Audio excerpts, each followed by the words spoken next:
There is a specific kind of silence that follows a man who kills for a living. It's heavy, cold. It clears rooms and empties hallways. For 10 years, Victor walked inside that silence, untouchable and utterly alone. He liked it that way. Until a Tuesday morning at 8:14 a.m. The elevator doors were sliding shut, sealing him in his quiet world, when a scuffed white sneaker shoved between the metal plates. The doors bounced open. The silence shattered. Victor Gallo did not like people. He tolerated them. He utilized them. Occasionally he disposed of them, but he did not like them. At 34, he sat at the apex of a criminal syndicate that had quietly swallowed the eastern seaboard's shipping infrastructure. He wore bespoke suits that cost more than most cars, and his face was a rigid, expressionless mask of calculated indifference. Women routinely threw themselves into his orbit, drawn to the wealth and the sharp, dangerous angles of his jaw. He slept with them when he was bored. He forgot their faces by morning. It was an efficient, sterile existence. Every Tuesday at exactly 8:14 a.m., Victor took the private access elevator from the subterranean parking garage to the 42nd floor of the Gallo Tower. He was always accompanied by Arthur, his head of security, a man built like a commercial refrigerator. The routine was sacred. Today was no different. The underground garage was damp, smelling of exhaust and wet concrete from the morning storm. Victor stepped into the brushed steel cabin. Arthur pressed the button for the top floor. The doors began their smooth, silent glide toward closure. Then came the frantic slapping of wet rubber on concrete. "Hold it, please, just don't let it shut." Victor's gaze remained fixed forward. Arthur shifted, his heavy hand instinctively brushing the lapel of his jacket, hovering over the concealed holster. Nobody yelled in the executive garage. The heavy steel doors were inches from ceiling when a scuffed, soaking wet white sneaker wedged itself into the gap. The sensors beeped in harsh protest. The mechanical gears groaned, reversed, and the doors slid wide open. She fell in rather than stepped in. She was a disaster of damp wool and static hair. A cheap umbrella, dripping muddy water onto the immaculate mahogany floor, was clamped under her arm. Both hands were occupied, one clutching a bulky, oversized tote bag that seemed to be actively spilling files, the other gripping a flimsy paper cup of coffee. She didn't look at Victor. She didn't look at Arthur. She just gasped for air, leaning against the polished handrail. "Thank God," she wheezed, her chest heaving. The L train was delayed for 40 minutes. If I'm late again, my manager is going to physically consume my soul. Arthur took a step forward, his voice a low, threatening gravel. "Ma'am, this is a restricted—" Victor raised 2 fingers, a millimeter of movement. Arthur stopped instantly, stepping back into the corner. Victor looked at the intruder. She was average. That was the first thing his clinically observant mind registered. No designer labels. Her tan trench coat was frayed at the cuffs. A smear of blue ink stained the side of her thumb. Her hair, a chaotic shade of muddy blonde, was plastered to her cheek by the rain. She lacked the aggressive, manicured polish of the women who usually found their way into his line of sight. She finally looked up, noticing the heavy, suffocating silence of the cabin. Her eyes darted from Arthur's monolithic, scowling frame to Victor. She blinked. "Oh, did I interrupt an intense stare-down?" Victor didn't answer. He just stared at her. He felt a strange, jarring sensation in the center of his chest. It wasn't attraction. It wasn't anger. It was acute, hyper-focused curiosity. She shifted uncomfortably under his deadpan gaze. "Look, I know this is the executive lift. I saw the sign. But the main lobby line is out the door, and I'm on a final warning. So if you're going to report me, can you at least do it after 9 a.m. so I get paid for today?" She took a sip of her coffee, winced, and muttered, Burned. Again. Brilliant. Victor kept his eyes on her face. What floor? His voice was low, rough from disuse, carrying the quiet authority of a man who never had to repeat himself. She swallowed hard, suddenly very aware of the tension radiating off him. 14, please. Victor reached out and pressed the glowing button for the 14th floor. The elevator climbed. The silence returned, but it had morphed. It wasn't the dead, empty vacuum Victor was used to. It hummed with her nervous energy. She smelled like cheap vanilla soap, wet pavement, and anxiety. It was messy. It was real. The digital display chimed. 14. The doors slid open to reveal a bustling, fluorescent-lit hallway. She scrambled to gather her slipping tote bag, nearly dropping the umbrella again. Thanks, she tossed over her shoulder. You're a lifesaver, literally. She scurried out, blending instantly into a sea of cubicles and ringing phones. The doors closed, sealing Victor and Arthur back in the quiet cabin. Sir, Arthur grunted, clearly agitated. Security breach. I should have management terminate her immediately. Victor watched the floor indicator climb. 15, 16. He touched the cuff of his shirt, adjusting it by a fraction of an inch. No, Victor said quietly. Her name was Harper Davis. Victor found this out at 11:30 a.m., an hour after he had finished reviewing the quarterly laundering projections from the Port Authority unions. He had called HR. He didn't explain why. When you own the building and the shadow economy beneath it, you don't explain yourself to middle management. He sat behind his massive obsidian desk, looking at her digital personnel file on his tablet. 26.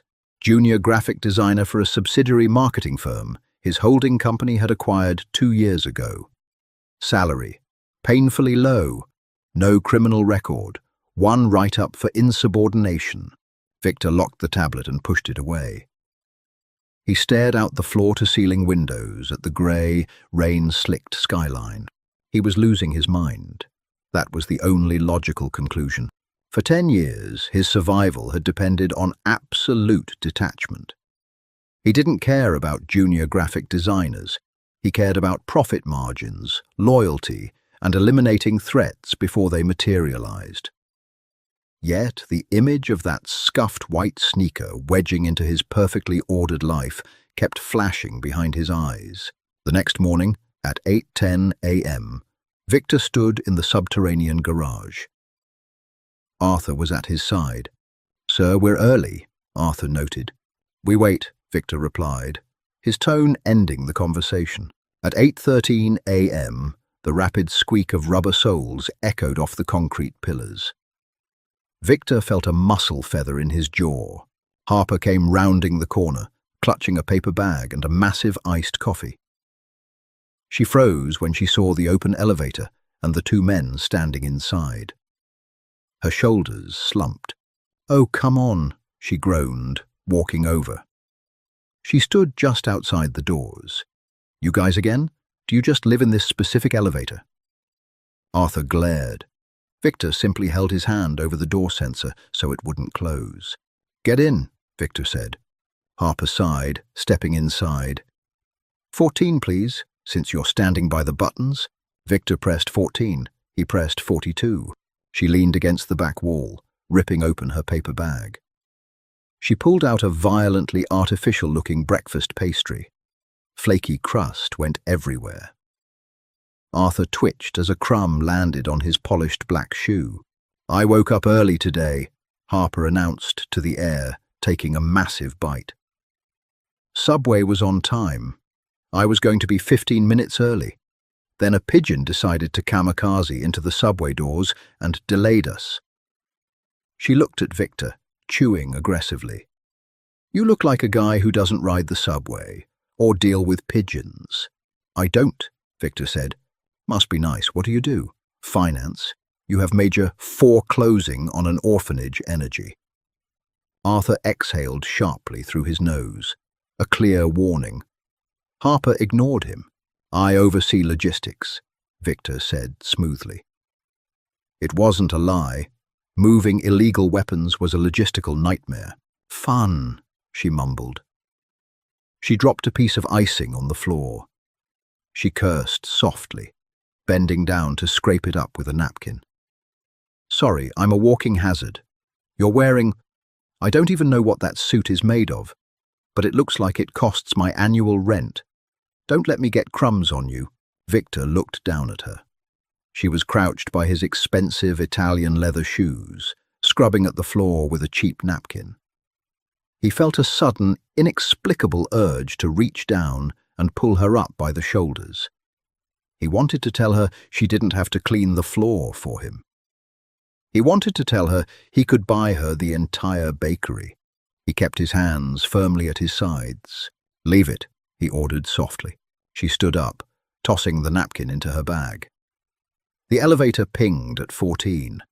"Well, logistics guy, see you around," she said, stepping out into the fluorescent purgatory of her office. Victor let the doors shut. He stood in silence as the elevator surged upward. "Arthur," Victor said, not turning around. "Yes, boss?" "Have the property manager install a premium espresso machine on the 14th floor." "Today?" Arthur blinked. "Sir?" "Today, Arthur. And restock their break room with fresh pastries. From the bakery on 5th. Arthur swallowed his confusion. "Understood." The docks always smelled like rust and dead fish. Tonight, they smelled like copper, too. Victor leaned over the industrial sink in the empty warehouse bathroom, running the cold water. He splashed it over his face, watching the water swirl pink down the drain. His knuckles were split, throbbing with a dull, heavy ache. The meeting with the Irish outfit had gone poorly. Negotiations broke down. Guns were drawn. Victor had handled the immediate threat with the brutal, blinding violence that had earned him his seat at the head of the table. 2 men were dead. Victor's face was bruised, and a shallow cut ran along his cheekbone where a signet ring had caught him. He dried his face with a rough paper towel. His tailored jacket was ruined, tossed in the back of his armoured SUV. He was down to his white dress shirt, the sleeves rolled up over his thick forearms, exposing the dark ink of his syndicate tattoos. It was 10:45 p.m. He should go to his penthouse. He should pour a glass of scotch, let his private doctor stitch his cheek, and sleep. Instead, 30 minutes later, his SUV pulled into the subterranean garage of the Gallo Tower. He didn't bring Arthur upstairs. He took the elevator alone. He bypassed the 42nd floor. He pressed 14. He didn't know if she would be there. It was irrational. It was stupid. A man in his position did not take detours. But the violence of the night had left a cold, hollow ringing in his ears, and he found himself desperately needing to see something normal, something that didn't bleed, scheme, or lie to him. The doors opened. The 14th floor was a graveyard of dark cubicles. The only illumination came from the emergency exit signs and a single, bright square of light in the far corner. Victor walked silently across the cheap carpet. Harper was sitting at her desk. Her hair was piled into a messy bun, secured with what looked like 2 pencils. She was wearing blue light glasses, furiously clicking her mouse while muttering hostile threats to her monitor. Victor stopped 10 feet away, lingering in the shadows. He just watched her. "Stupid, rendering garbage software," she hissed, slamming a palm on her desk. She spun her chair around in frustration and froze. She gasped, her hand flying to her chest. "Jesus Christ!" Victor stepped out of the shadows, coming into the dim glow of her desk lamp. Harper blinked behind her glasses, her heart hammering visibly in her throat. She recognized the suit pants, the broad shoulders. "Logistics guy, what are you doing creeping around in the dark?" She squinted, leaning forward. The annoyance in her voice drained away, replaced by sharp alarm. "Oh my God! Your face! What happened to you?" Victor stood still. He was suddenly acutely aware of how he must look. He was a monster who had just crawled out of the dark, standing in the middle of her mundane, safe reality. "A disagreement," Victor said. His voice was gravel. Harper stood up. She didn't run. She didn't call security. She walked over to her filing cabinet, pulled open the top drawer, and took out a plastic first aid kit. "Sit," she commanded, pointing to a small swivel chair next to her desk. Victor stared at her. Nobody commanded him. Men died for raising their voices at him. He walked over and sat down. Harper dragged her own chair closer. She opened an alcohol wipe. "This is going to sting. Logistics must be a lot more aggressive than I thought." "Supply chains are highly competitive," Victor murmured. She pressed the wipe to his cheek. Victor didn't flinch, but he felt the heat of her fingers against his skin. She was so close he could see the gold flecks in her brown eyes. He could smell the lingering scent of that cheap vanilla soap. "You should be at home," Victor said, his eyes locked on her face. "I have a deadline," she sighed, dabbing at the cut. "My boss tossed a massive client rebrand on my desk at 4:55 p.m. and told me it needs to be on his desk by tomorrow morning. He's a parasite." Victor committed the boss's name to memory. The man would be unemployed by sunrise. "You shouldn't let people exploit you," Victor said quietly. Harper laughed, a tired, genuine sound. She tossed the bloody wipe into a bin and peeled open a bandage. "Exploitation is the price of rent in this city, man. We don't all get to wear silk ties and win fistfights over supply chains." She pressed the bandage to his cheek, smoothing the edges down with her thumb. Her hand lingered for a fraction of a second. She pulled back, clearing her throat, suddenly aware of the heavy, magnetic pull in the small space between them. "There," she said softly. "You'll live." Victor looked at her. The cold, hollow ringing in his ears was entirely gone. In its place was a terrifying, undeniable realization. He didn't just want to watch her from a distance anymore. He wanted to pull her out of this cubicle. He wanted to burn down the building if she asked him to. "Thank you, Harper," he said. Her eyes widened slightly. "I never told you my name." Victor stood up. The massive height difference forced her to tilt her head back to meet his eyes. "I know," Victor said. He turned and walked away into the dark, leaving her standing there, the silence crashing back into the room behind him. The espresso machine on the 14th floor was a monolithic piece of chrome and polished steel. It looked like a spaceship that had crash-landed onto a cheap laminate countertop. Harper stood in front of it at 8:45 a.m. on Wednesday, staring at the glowing touchscreen. She hadn't slept.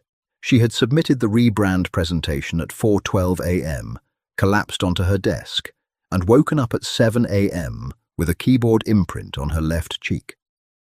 She was entirely prepared to face the wrath of Richard, her perpetually red-faced, micromanaging department head.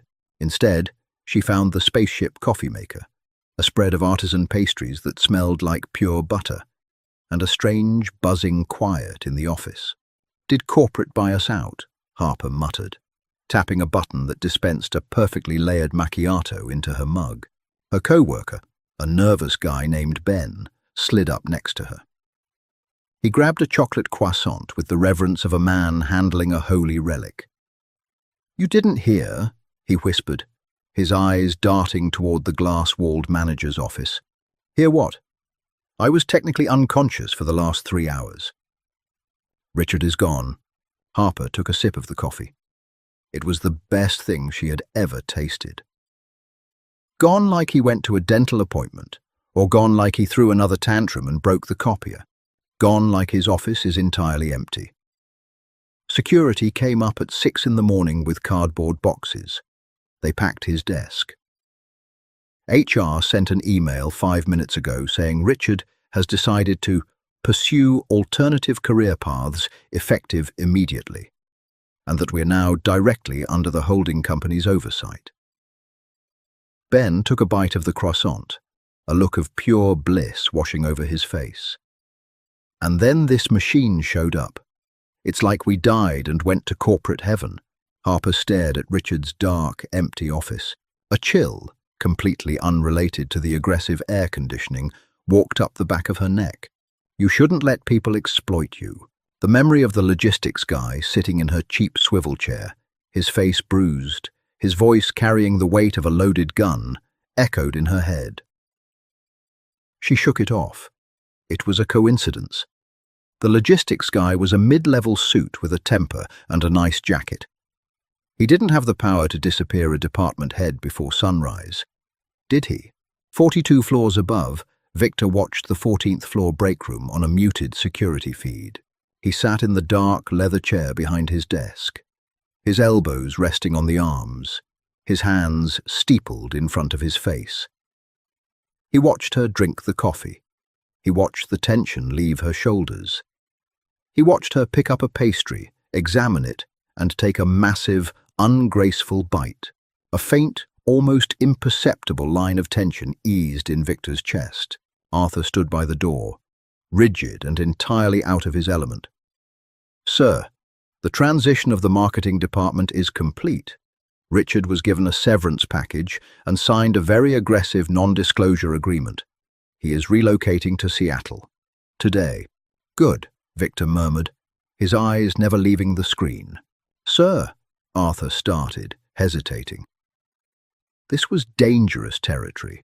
You did not question Victor Gallo. "If I may, the syndicate captains from the docks are requesting a follow-up meeting after last night's complications. They want reassurance." "They'll get it when I decide to give it to them," Victor said. The ice was back in his voice.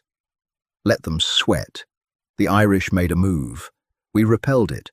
They need to know I am perfectly comfortable letting them bleed a little longer. "Understood." Arthur shifted his weight. "And the girl, boss?" Victor finally pulled his gaze away from the monitor. He looked at Arthur. The silence in the room grew heavy, suffocating, pressing against the glass windows. Arthur swallowed hard, regretting the question instantly. "Harper," Victor corrected softly. "Her name is Harper." "Yes, boss, Harper. Is she a liability?" "She is none of your concern, Arthur." It was a dismissal.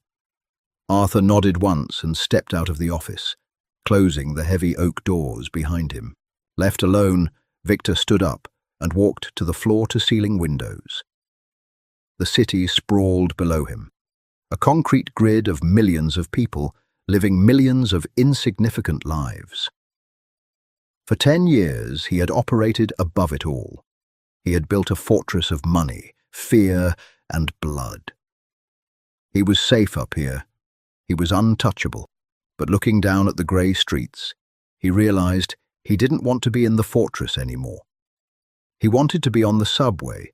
He wanted to smell cheap vanilla soap. He wanted to feel the rough scrape of a paper towel against his skin. He needed to see her again. It was a dangerous impulse. He was a dangerous man, and his proximity brought nothing but violence. He knew this. The logical, ruthless part of his brain told him to lock down the 14th floor, sever the subsidiary, and never ride the executive elevator at 8:14 a.m. again. Victor checked his heavy steel watch. It was 5 p.m. He grabbed his coat. Down in the lobby, the evening rush hour was in full swing. A river of exhausted corporate workers flowed toward the revolving doors, desperate to escape into the rainy evening. Harper was among them, her oversized tote bag slung over her shoulder, her frayed trench coat buttoned to her chin. She was wrestling with her cheap umbrella, trying to force the metal prongs open as she walked. "Come on, you piece of garbage," she muttered, shaking the umbrella. It snapped backward, turning entirely inside out. Harper stopped in the middle of the crowded lobby, staring at the ruined umbrella with a look of profound defeat. She sighed, letting her head drop. "Perfect. Just perfect. You need a new umbrella." The voice was low, rough, and intimately close. Harper jumped, spinning around. Victor was standing less than 2 feet away. He was wearing a dark charcoal overcoat that made his shoulders look impossibly broad. The bruise on his cheek had blossomed into a dark, angry purple, and the white bandage was stark against his tan skin. People in the lobby were actively parting around him, giving him a wide berth without even realizing they were doing it. "Logistics guy," Harper breathed. Her heart gave a strange, erratic thump against her ribs. She looked at his face, feeling an entirely inappropriate urge to reach up and check if the bandage was still secure. "Are you stalking me?" "No," Victor said. He looked at the ruined umbrella in her hand. He reached out and smoothly took it from her grip. He walked 2 steps to a heavy brass trash can and dropped it inside. He walked back to her. "I'm leaving. You require transport." It wasn't a question. It was a statement of fact. Harper blinked. "I require the L train, which is currently flooded, according to Twitter. So I require the bus. You don't have to ferry me around just because I gave you a Band-Aid, man. I have a car waiting. Tell me where you live." "Are you serious? You're acting like a mob boss trying to kidnap a witness." She laughed, a nervous, airy sound. Victor didn't smile. He just stared at her. The deadpan intensity of his gaze made her breath catch. He stepped closer, invading her personal space. The scent of rain, expensive cedar, and something uniquely dark wrapped around her. "I am offering you a ride, Harper," he said quietly. "It is raining. You do not have an umbrella, and I do not like the idea of you standing on a street corner." She stared up at him. She knew she should say no. She knew this man was strange, intense, and physically dangerous. But looking into his eyes, she didn't feel fear. She felt something entirely different, a heavy magnetic pull, a strange sense of being completely, entirely seen by a man who looked at the rest of the world like it didn't exist. "Fine," Harper relented, shivering as a draft from the revolving doors hit her. "But if you murder me, I'm going to haunt your logistics department forever." "Noted," Victor said. He raised a hand, gesturing toward the doors. "After you." The car was not a normal car. Harper sat in the back of the black Maybach, sinking into leather seats that felt softer than her mattress. The windows were heavily tinted. A solid partition separated them from the driver. The silence inside the cabin was absolute, blocking out the chaotic honking and sirens of the city outside. Victor sat next to her, staring straight ahead. He took up an enormous amount of space. "So," Harper said, breaking the silence. She couldn't handle the quiet. It made her hyper-aware of the space between them. "Richard was fired today.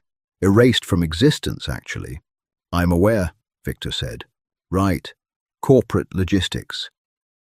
Harper twisted the strap of her tote bag. "They replaced our coffee machine too. It makes flat whites." Ben cried. "Adequate caffeine increases productivity." Harper turned her head to look at him. His profile was sharp, cut from granite. "Did you have something to do with it? The Richard thing?" Victor slowly turned his head to meet her gaze. He could lie. It would be easy. He lied to politicians, judges, and killers every day. But looking at Harper, the words stuck in his throat. He didn't want to bring his shadows into her light, but he refused to insult her intelligence. "Your manager was an obstacle to a healthy working environment," Victor said evenly. "Obstacles are meant to be removed." Harper's eyes widened slightly.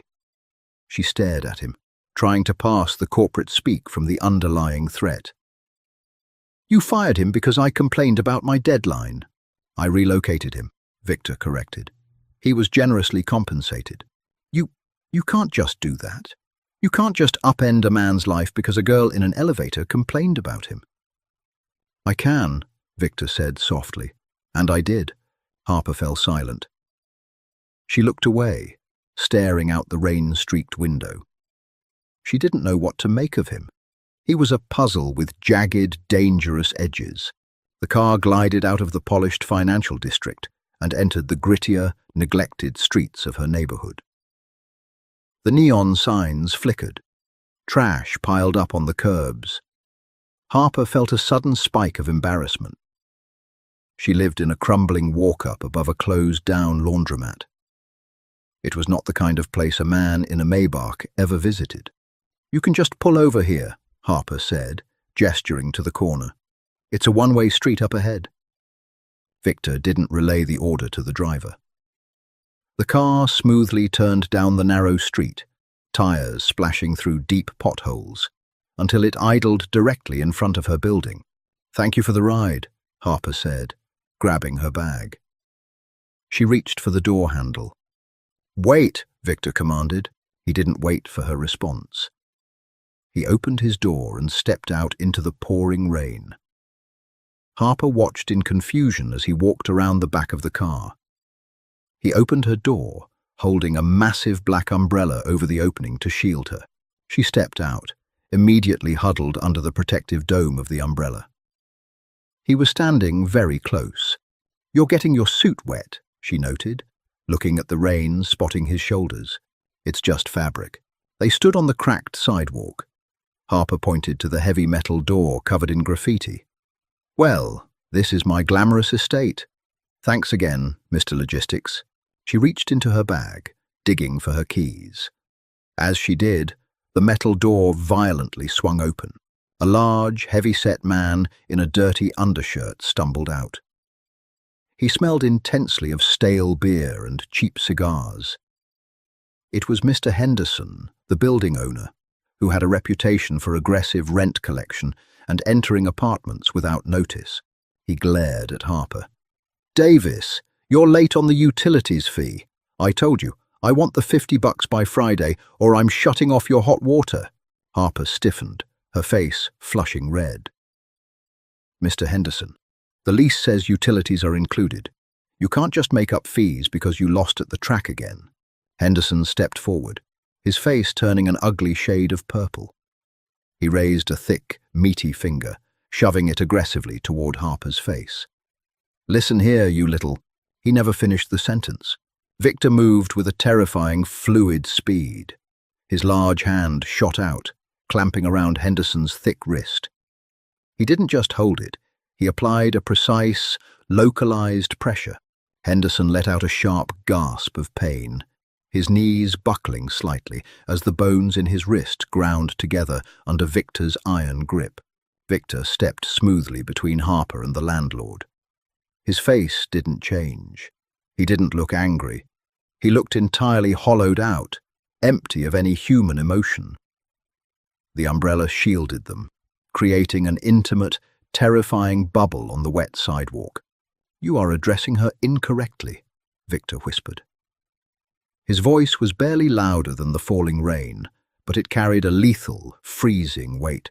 Henderson's eyes bulged in panic. He looked at the tailored suit, the scarred knuckles, the black Maybach idling on the curb, and the dead, terrifying eyes of the man breaking his wrist. The landlord instantly recognized what he was looking at.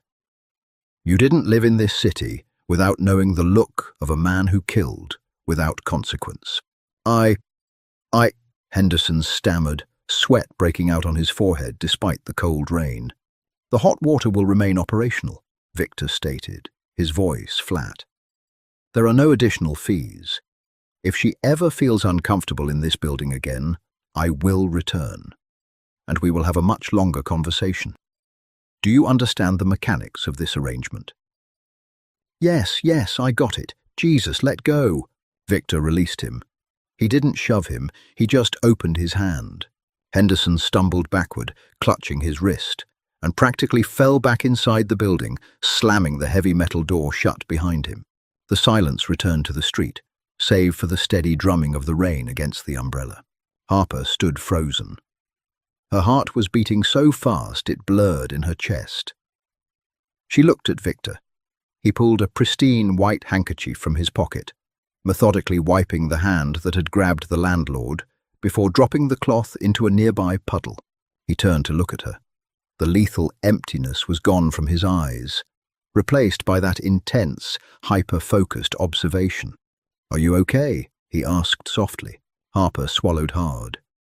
"Who are you?" "I'm the man who makes sure you have hot water," Victor said. "You almost broke his wrist. You didn't even blink." She stepped back, out from under the umbrella, letting the rain hit her face. "You aren't in corporate logistics. Richard didn't relocate, did he?" "Richard is alive and in Seattle," Victor said firmly, stepping forward to cover her with the umbrella again. "I do not kill civilians." The word hung in the air. Civilians. Harper's breath hitched. She looked at the expensive car. She looked at the bruises on his face. She looked at the way he stood, balanced, completely unaffected by the chaos of the city. "What are you?" she whispered. "I am a man who has lived a very dark life, Harper," Victor said, his voice dropping to a gravelly murmur. "I am a man who likes things quiet. I like things orderly." He looked down at her, his dark eyes tracing the line of her jaw, the wet strands of her hair. "And then you stopped my elevator." Harper felt a shiver run down her spine that had nothing to do with the cold. "Go inside," Victor commanded gently. "Lock your door." He turned and walked back to the car. Harper stood in the rain, watching the red taillights fade into the mist, her chest tight with a terrifying, thrilling realization. She had just been claimed by a monster, and God help her, she didn't want to run. The internet is a dangerous place when you know exactly what questions to ask. Harper sat on the floor of her apartment, wrapped in a blanket, a mug of cheap tea growing cold on the floorboards beside her. The radiator clanked uselessly in the corner. Her laptop screen cast a harsh blue light over her face. It was 2 a.m. She had started by searching the holding company that owned her subsidiary. Gallo Enterprises, a sterile corporate website, vague descriptions of shipping, real estate, and imports. Then she dug deeper.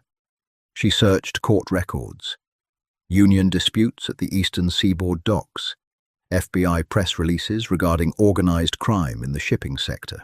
The name appeared only in the shadows of the articles, whispered in the margins of indictments that never quite stuck. Victor Gallo, the head of the Gallo Syndicate, suspected of racketeering, extortion, and controlling the underground arms trade disguised as logistical freight. Untouchable, ruthless, the ghost of the Eastern Seaboard. Harper stared at a grainy surveillance photo buried in a 10-year-old news archive. It was him, younger but the same brutal jawline, the same dead, terrifying eyes. She slammed the laptop shut. The sharp crack echoed in her small apartment. She pulled her knees to her chest, resting her chin on them. She was a junior graphic designer. She stressed about hex codes and font alignments. The most illegal thing she had ever done was use her roommate's Netflix password after they moved out. She had just let a Mafia boss fix her coffee machine and threaten her landlord. Fear was the logical response. She should pack a bag, break her lease, and move back to Ohio. She should vanish. But as she sat in the quiet dark, all she could think about was the way he had held the umbrella, the way he let her put a cheap Band-Aid on his face, the way his voice sounded when he said her name. "I do not like the idea of you standing on a street corner." At 8 a.m. the next morning, Harper walked into the lobby of the Gallo Tower. She didn't get in line for the main elevators. She didn't look at her phone. She walked straight past the front desk, ignoring the security guards, and headed down the marble corridor toward the private executive lift. Arthur was standing by the polished steel doors. He saw her coming. He straightened up, his massive frame blocking the call button. "Miss Davis," Arthur grunted. "You are not authorized to be in this corridor." Harper stopped 2 feet away from him. She felt entirely out of her depth, a mouse challenging a grizzly bear. But she tilted her chin up. "I want to see him," she said. Her voice trembled slightly, but she held her ground. Arthur's face remained a mask of stone. "Mr. Gallo is unavailable. Tell him I'm here." Tell him the girl from the 14th floor wants to talk about logistics. Arthur stared at her for a long, heavy moment. He reached up, pressing a finger to the earpiece hidden in his ear. He spoke softly, shielding his mouth. He waited. He listened. Arthur dropped his hand. He stepped aside, his face grim. "He will see you. Do not test his patience, Miss Davis. He is not a man who tolerates games." "Neither am I," Harper muttered. Arthur pressed a keycard to the scanner. The heavy steel doors slid open. Harper stepped inside. She pressed 42. The ride was agonizingly slow. Her stomach twisted into a tight knot. The digital numbers ticked upward, pulling her out of her normal world and launching her into his. 42. The doors chimed and parted. The top floor was a fortress of glass, black marble, and dark wood. It was entirely silent. Harper stepped onto the plush carpet, her wet sneakers leaving faint marks on the pristine floor. "Keep walking straight." The voice came from a speaker above her, rough, commanding. She walked down the hallway, passing massive double doors that stood open. She entered his office. It was the size of her entire apartment building. One wall was entirely glass, overlooking the city shrouded in morning fog. Victor was standing by the window. He wasn't wearing a jacket. His white dress shirt was unbuttoned at the collar, the sleeves rolled up to expose the dark, violent ink crawling up his forearms. He looked dangerous. He looked exactly like the man she had read about in the archives. He turned around slowly, his dark eyes locked onto hers. "You researched me," Victor stated. "It wasn't a question. You own the city's docks. You run a criminal syndicate. You're Victor Gallo." Harper's voice was remarkably steady, though her hands were shaking. She shoved them deep into the pockets of her frayed trench coat. Yes.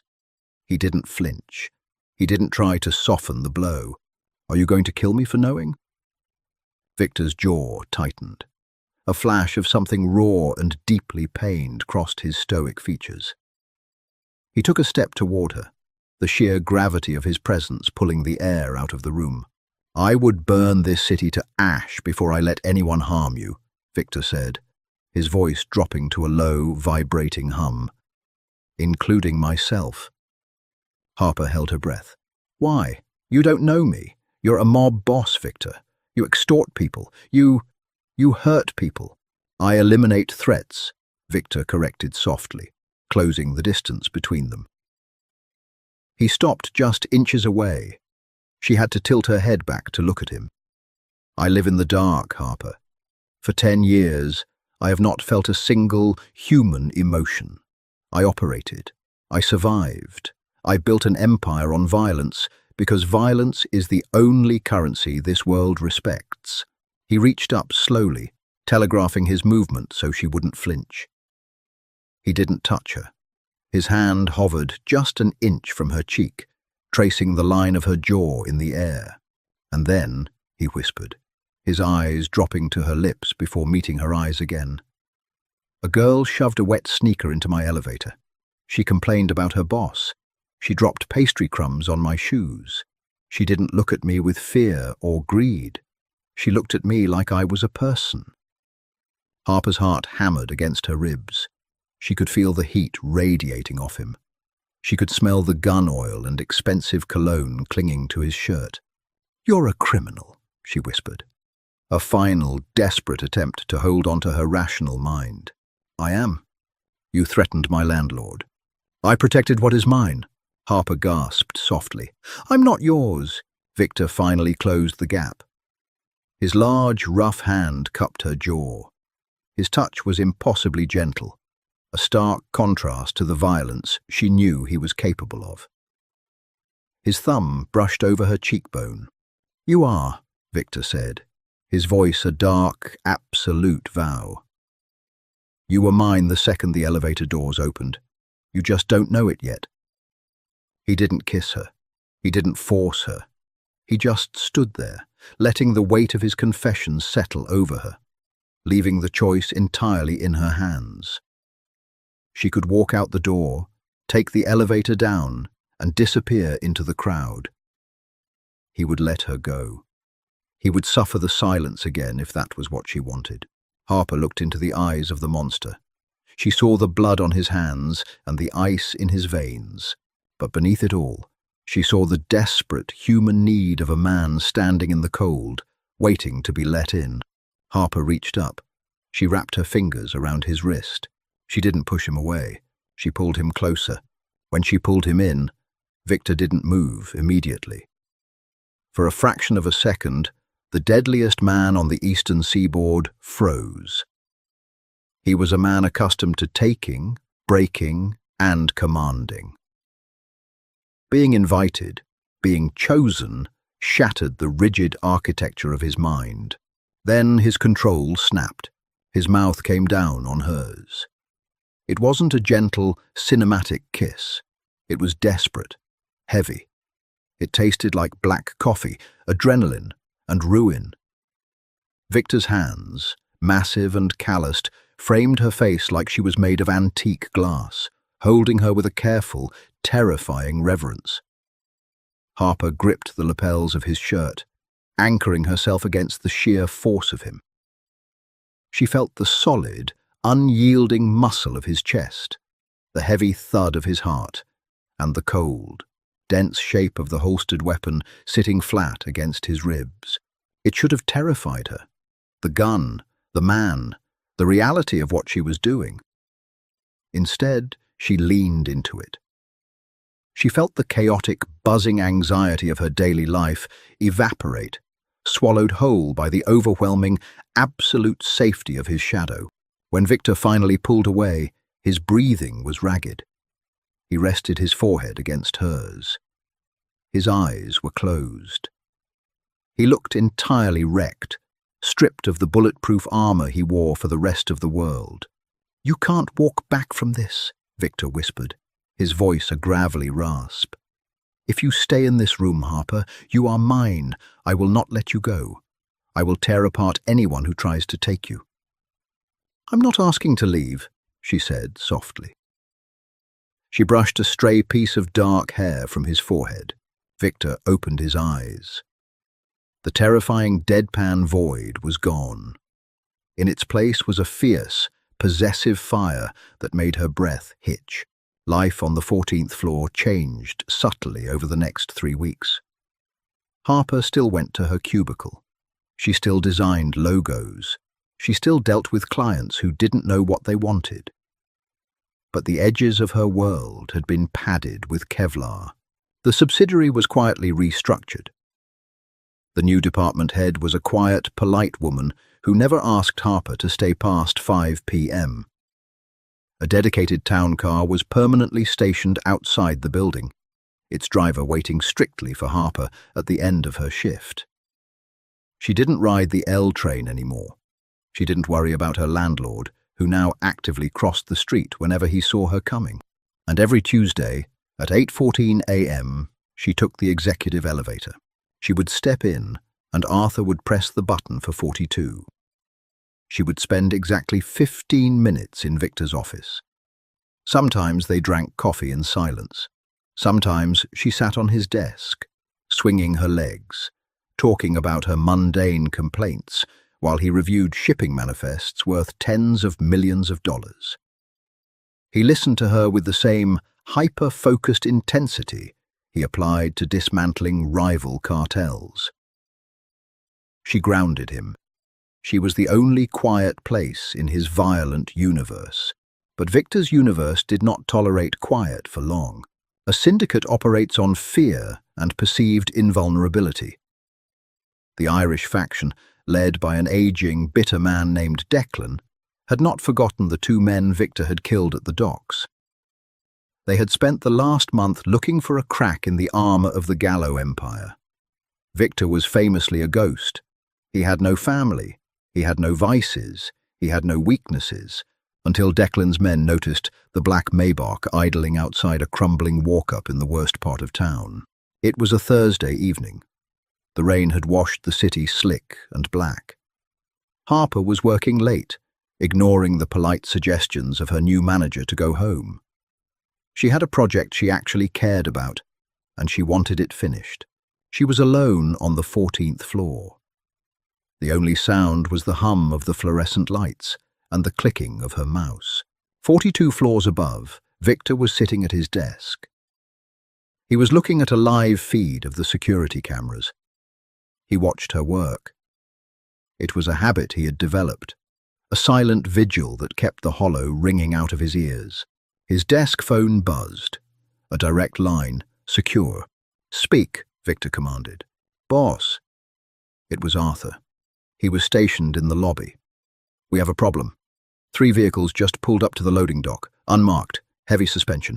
I recognize the driver of the lead car. It's Sullivan, Declan's right hand." Victor stood up. The heavy leather chair scraped violently against the hardwood floor. "Lock down the lobby." Victor's voice was a flat, lethal monotone. "Kill the power to the main elevators." "Sir, they aren't coming for the lobby. They bypassed the security gate. They're heading for the service stairs." Arthur paused, the realization hitting him. "They're moving toward the mid-levels." Victor didn't reply. He dropped the phone. He reached under his desk, his hand wrapping around the cold, textured grip of his Sig Sauer. He racked the slide. The sharp, metallic clack echoed in the silent office. He didn't take the elevator. It was too slow. Victor threw open the heavy oak doors and broke into a sprint toward the executive stairwell. On the 14th floor, Harper stretched her arms over her head, her joints popping. She checked the time on her monitor. 8:45 p.m. She sighed, saving her file and shutting down her computer. The office plunged into dim, standby lighting. She grabbed her oversized tote bag and slung it over her shoulder. She walked towards the glass doors leading to the main hallway. She stopped. The heavy, reinforced fire door at the end of the corridor, the one leading to the service stairs, was supposed to be locked. It was standing open, a wedge of wood jammed under the frame. Harper felt a sudden, icy drop in her stomach. The silence of the office suddenly felt heavy, predatory. She took a step backward. 3 men stepped out of the stairwell. They weren't wearing suits. They wore dark tactical jackets, their faces obscured by the shadows of the dim hallway. The man in the center, Sullivan, was massive, holding a suppressed automatic pistol down by his side. He looked down the corridor. He saw her standing by the glass doors. Sullivan smiled. It was a cold, ugly thing. "Well," Sullivan said, his voice carrying down the empty hall. "Look what the ghost left out in the open." Harper didn't scream. She didn't ask questions. She turned and ran. She scrambled frantically through the maze of cubicles. Her chest burned as panic flooded her system. She knocked over a chair, the plastic clattering violently against the cheap carpet. She needed a weapon. She needed a phone. Her cell was at the bottom of her massive tote bag. "Don't run, sweetheart," Sullivan's voice floated over the low partition walls, calm and amused. The heavy thud of their boots followed her. "We don't want to hurt you. We just want to use your phone to make a call to your boyfriend." Harper ducked under a desk in the center aisle, pressing her back against the metal filing cabinet. She clamped a hand over her mouth to muffle the sound of her own ragged breathing. Her hands were shaking violently. She dug into her bag, her fingers desperately searching for the smooth glass of her phone screen. Clink. One of the men kicked a trash can near her aisle. They were spreading out. "Check the break room," Sullivan ordered. Harper found her phone. She pulled it out, her thumb hovering over the screen. The brightness was blinding in the dark under the desk. Before she could dial, a heavy boot slammed into the side of the desk she was hiding under. The wooden top splintered, the entire structure shoving hard against her shoulder. She gasped, dropping the phone. A large hand reached down, grabbing the collar of her trench coat. She was hauled out from under the desk, effortlessly, thrown backward onto the open floor of the main aisle. She hit the carpet hard. The wind knocked out of her lungs. Sullivan stood over her, aiming the suppressed pistol directly at her chest. "Get up," Sullivan grunted. Harper scrambled backward, her hands scraping against the rough carpet. She looked up at the barrel of the gun. She thought of Victor. She thought of the cold, safe shadow she had willingly stepped into. She realized, with a sudden crystal clarity, that this was the price. "You're making a mistake," Harper choked out. "The only mistake was Gallo thinking he could step on our necks and not get bitten," Sullivan sneered. He reached down, grabbing her arm and hauling her to her feet. "Walk!" The ping of the elevator chime cut through the air. Sullivan froze. The other two men spun around, raising their weapons toward the main lobby doors. The digital display above the executive elevator flashed. 14. The heavy steel doors didn't just slide open. They practically blew apart, groaning under the violent force of a man who didn't have time for mechanics. Victor stepped out. He didn't look like the corporate executive Harper knew. His suit jacket was gone. His white shirt was stark against the dim lighting. His face was entirely devoid of humanity. It was the face of a man who had left the civilized world behind and returned to the slaughterhouse. "Gallo!" Sullivan barked, shoving Harper forward slightly as a shield. "Drop the gun, or I put a hole in her right now." Victor didn't stop walking. His pace was measured, steady, entirely unflinching. He raised his Sig Sauer. "I will kill everything in this room." Victor's voice was a low, terrifying rumble that seemed to vibrate in the floorboards. "If you breathe on her." The two men flanking Sullivan fired. The suppressed shots were quiet, sharp thwips in the air. Drywall exploded behind Victor. He didn't even flinch. He didn't dive for cover. He simply returned fire. The violence was not cinematic. It was brutal, efficient, and horrifyingly fast. Victor double-tapped the man on the left. Two hollow points hit the man's chest, dropping him to the floor like a sack of wet cement. The man on the right managed to squeeze off another round before Victor's third shot caught him in the throat. The man collapsed, gurgling, clawing at his own neck. It took less than 3 seconds. 2 men were dead. Sullivan panicked. He shoved Harper hard to the left, throwing her into a row of filing cabinets to clear his line of sight, and raised his gun toward Victor. Victor fired. The bullet shattered Sullivan's wrist, the one holding the gun. Sullivan screamed, a high, reedy sound of absolute agony, dropping the weapon. Victor closed the distance. He didn't use the gun again. He holstered it. He wanted to use his hands. He grabbed Sullivan by the throat, driving the massive Irishman backward until he hit a concrete support pillar. The sickening crack of Sullivan's skull against the concrete echoed in the room. Victor didn't stop. He drove his fist into Sullivan's ribs, a rapid, devastating succession of blows that shattered bone and ruptured organs.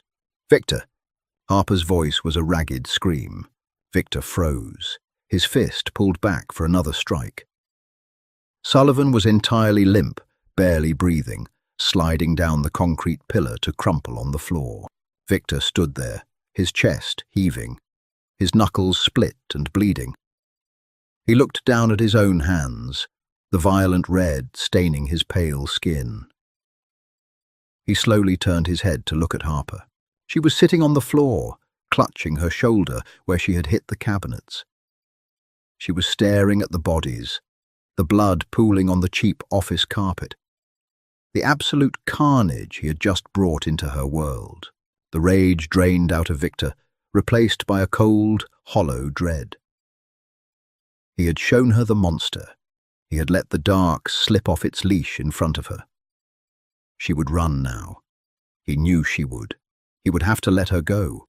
He took a step backward, putting distance between them, lowering his head like a condemned man waiting for the executioner.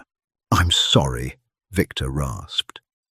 The words were heavy, thick with a 10-year-old grief he had never allowed himself to feel. "I will have Arthur escort you home." They will not come for you again. I will erase them." He turned away from her, walking toward the shadows. "Victor." He stopped. He couldn't bear to look at her. He couldn't bear to see the terror in her eyes. "Victor, look at me." He slowly turned back. Harper was standing up. She was shaking. Her face was pale and she was clutching her arm. But she wasn't running toward the stairs. She wasn't backing away. She was walking toward him, stepping over the broken glass and the debris of his violence. She stopped directly in front of him. She reached out, her small, trembling hands taking his massive, bloodied ones. "You're bleeding," she whispered. Victor stared at her, his mind struggling to process the reality of the moment. "Harper, I killed them. I killed them in front of you. They were going to kill me," she said, her voice stabilizing, finding its anchor in him. She looked up into his eyes, her gaze entirely clear. "You didn't bring the dark to me, Victor. You stood between me and it." Victor exhaled, a shaky, fractured breath. He dropped his forehead to her shoulder, wrapping his arms around her, pulling her against his chest, as if she were the only solid thing left in a collapsing universe. He buried his face in her hair, inhaling the cheap vanilla soap and the smell of gunpowder. "You're safe," he murmured against her skin. "I've got you. I've got you." The penthouse was a fortress suspended in the clouds. It was 2 a.m. The city below was a sprawling grid of orange lights, oblivious to the blood spilled in a 14th-floor marketing office. Harper sat on the edge of the massive marble bathtub in Victor's master suite. The bathroom was the size of her entire apartment, entirely white and sterile.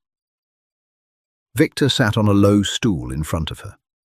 His shirt was discarded in the corner, ruined. His chest and arms were a canvas of dark tattoos, old scars, and fresh bruises. A bullet from the second man's gun had grazed his ribcage. It wasn't deep, but it bled heavily. Harper held a warm, damp towel, pressing it gently against his ribs. The water in the marble basin next to her was turning a pale, watery pink. The silence between them wasn't the heavy, suffocating silence of the elevator. It was exhausted. It was intimate. "Arthur is handling the cleanup," Victor said quietly, staring at the floor. "The police will not be involved. The building's security footage has been wiped. Declan will be dead by sunrise. His entire network will be dismantled by my lieutenants." He spoke of dismantling an empire the way a normal man spoke of taking out the trash. "Okay," Harper said softly. She wiped away the last of the blood, picking up a butterfly bandage from the first aid kit Arthur had left them. She leaned forward, carefully applying it over the laceration on his ribs.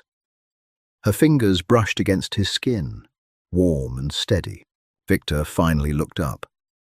He studied her face. The shock had worn off, leaving behind a profound, quiet strength he hadn't fully realized she possessed. "You aren't afraid of me," he stated, still trying to understand it. "I was," Harper admitted, her eyes meeting his. "When I first researched you, I was terrified. But then I realized something. You didn't hide who you were. You didn't lie to me. You just opened the door and let me decide." She smoothed the edge of the bandage down with her thumb, a mirror of the night she had patched his face in her cubicle. "I'm not a civilian anymore, Victor," she said, her voice dropping to a quiet, absolute certainty. "I know that. I accept it." Victor reached up, his large hand cupping the side of her neck, his thumb tracing her jawline. The violence, the cold, the machinery of his criminal empire. It all faded into background noise when he touched her. "You are my only humanity," Victor whispered. "Without you, I am just the ghost they write about." Harper leaned into his hand. She kissed his palm. "Then you better make sure I don't get fired for missing my shift tomorrow." A faint, rusty sound escaped Victor's chest. It took her a second to realize it was a laugh. It was a beautiful, entirely human sound. He pulled her forward, wrapping his arms around her waist, burying his face in her stomach. Harper ran her fingers through his dark hair, holding him as the adrenaline finally crashed, leaving them both anchored in the quiet dark. 6 months later, Tuesday morning, 8:14 a.m., the subterranean garage of the Gallo Tower smelled of expensive exhaust and damp concrete. Arthur stood by the private executive elevator, his hands folded neatly in front of him. He pressed the call button. The polished steel doors slid open. Victor stepped inside. He was wearing a dark, bespoke suit, looking every bit the apex predator of the city. He turned and faced the doors, his expression unreadable, his presence demanding absolute silence. The doors began to slide shut. The rapid slapping of rubber soles echoed across the garage. "Hold it, I'm coming!" Arthur didn't reach for his gun. He simply smiled, a rare, faint expression on his monolithic face. Victor raised his hand, placing it casually over the door sensor. The doors bounced open. Harper practically fell into the elevator. She was wearing a tailored beige trench coat, holding a massive iced coffee in one hand and a sleek leather briefcase in the other. Her hair was pulled back into a neat professional clip. She leaned against the handrail, panting. "The L train is officially my nemesis. I'm going to buy the transit authority and fire everyone." Arthur chuckled softly. "Good morning, Miss Davis." "Morning, Arthur," she gasped, taking a sip of her coffee. She turned to look at Victor. The cold, deadpan mask he wore for the world instantly dissolved. The corners of his eyes softened. He reached out, taking the heavy briefcase from her hand so she wouldn't have to hold it. "You could take the car," Victor reminded her, his voice a low, warm hum that filled the small cabin. "The car takes too long in traffic. The subway keeps me humble," she retorted, stepping closer to him. She reached up, straightening his silk tie. "Besides, I like rushing to the elevator. It's nostalgic." Victor looked down at her, his eyes dark and entirely consumed by her. He wrapped a heavy arm around her waist, pulling her flush against his side. He pressed a kiss to the top of her head. 42, Arthur," Victor commanded softly. Arthur pressed the button. The digital display chimed. The heavy steel doors slid shut, sealing the three of them in the cabin. The elevator surged upward. For 10 years, Victor had walked inside a heavy, cold silence. He had been untouchable. He had been alone.